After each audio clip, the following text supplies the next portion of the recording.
I had a boot camp years and years ago in Los Angeles, and I had two students show up for this boot camp. One was tall, good-looking, successful white guy who'd been with lots of girls before, had money, was sophisticated, well-spoken. I looked at him at the start, I'm like, wow, this guy's gonna be no problem, he's just gonna crush it.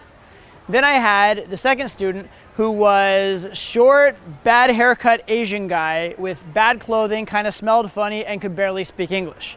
And I looked at the two of them, and one guy I'm like, this guy's gonna have no problem. And then the Asian guy I'm like, wow, this guy's gonna be, what am I gonna do with him? Oh my God.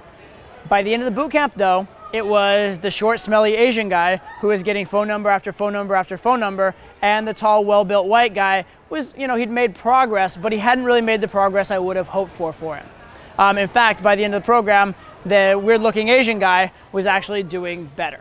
Now, how is that possible?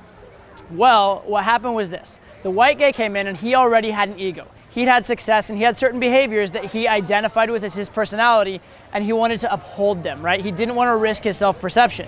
The Asian guy came in with nothing to lose. He expected nothing, he thought he sucked, and so he was willing to just do whatever I said and just go with it. He was also willing to take a lot of risks in his set. He was willing to do some crazy things and just see what happens, okay?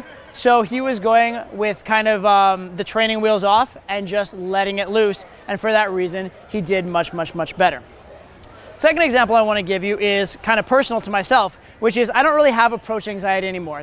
I started with tons of approach anxiety. 15 years in, I mostly don't. However, the one time I will get a real desire not to approach, and you could call it kind of approach anxiety in a way, is right after I've had a really good set. Okay, after I've had like a really, really amazing set, ideal, like probably one where like it went really well. I didn't pull because it was just impossible, but maybe hot girl, really liked me, got a number, wants to follow up, etc. And I'm feeling kind of good about myself. I feel like, holy shit, I'm the man, that was amazing. Maybe I stole a girl from a guy, something like that, where I'm kind of like high on myself. At that moment, I'll be very resistant to doing another set because for me, in terms of ego, there's nowhere to go but down.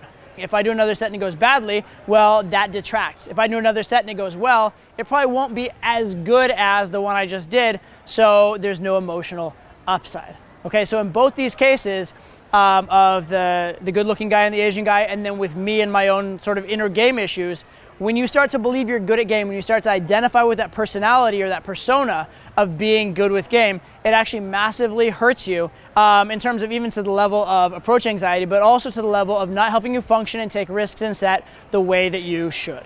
So if you're a beginner and you suck, I have great news for you.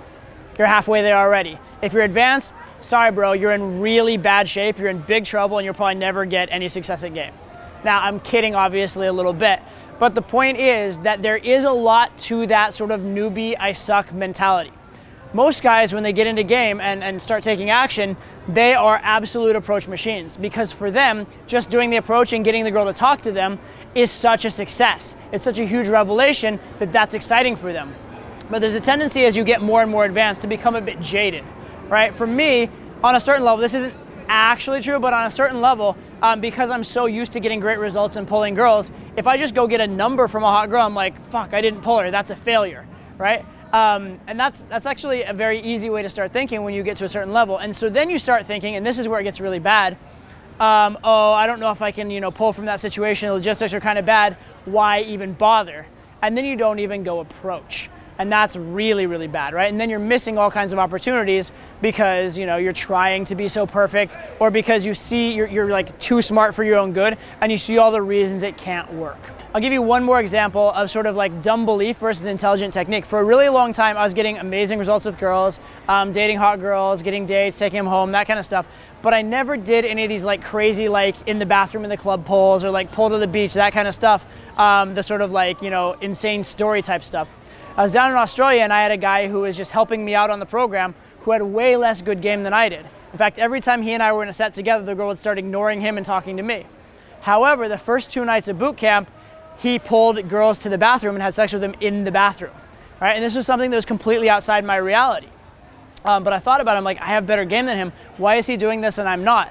And it registered to me, there's probably no reason I can't. There's probably nothing he has that I don't, so why don't I just try it? So I made a decision, the very next set I saw, I was gonna try and pull her to the bathroom and have sex with her there. And it didn't actually completely work, but it got very, very close. The problem was actually there was a bouncer nearby and I didn't know how to deal with that logistic.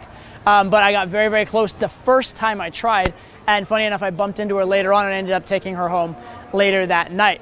And so the question is, was it an issue of I didn't have the game to do it? Absolutely not, I obviously did. It was a question of, was I allowing myself permission?